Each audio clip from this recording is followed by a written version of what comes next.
नमस्कार. मी doctor Jayashree Shanik Patil, vet diagnostic and research centre, Sangli. आज नागपंचमीचा सण, सगळ्या महिला भगिनींचा आवडता सण, कृषी सण म्हणजे शेतकरी बंधूंचा आवडता सण.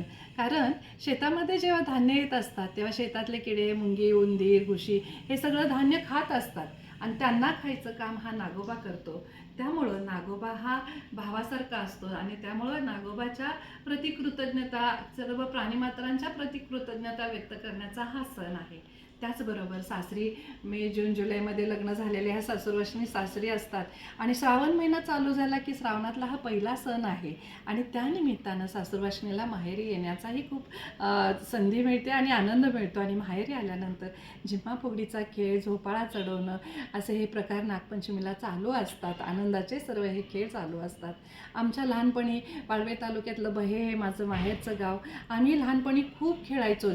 सगळ्या झाडाला झोपाळे बांधलेले असायचे. जीग असायचा. आता जीग म्हणजे कुणाला माहिती नाही आहे, पण एक उभा खांब रोवला जायचा आणि त्याच्यावरती कावड असायची आणि दोन्हीकडे दोन आम्ही मैत्रिणी बसायचं आणि गर गर गर गर आत्ताच्या मेरीगोल्ड राऊंडसारखं सगळं फिरायचं. इतका सुंदर जीवनातला तो आनंद आहे.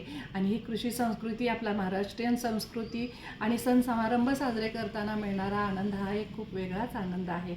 आज नागोबाची पूजा करतात. काही ठिकाणी भिंतीवर नागोबाचं चित्र काढतात, काही ठिकाणी नागोबाला लाह्या वाहतात. पूर्वी जिवंत नागोबे अंगणात यायचे, आता तसं होत नाही आहे.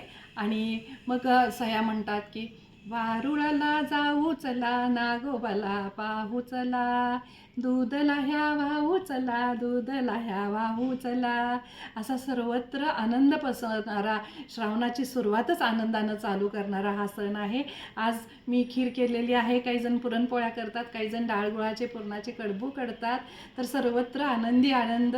आणि अशाच ह्या नागपंचमी सणाच्या आनंदासारखा आनंद सदैव तुमच्या जीवनामध्ये भरत राहो, दरवळत राहो, येत राहो.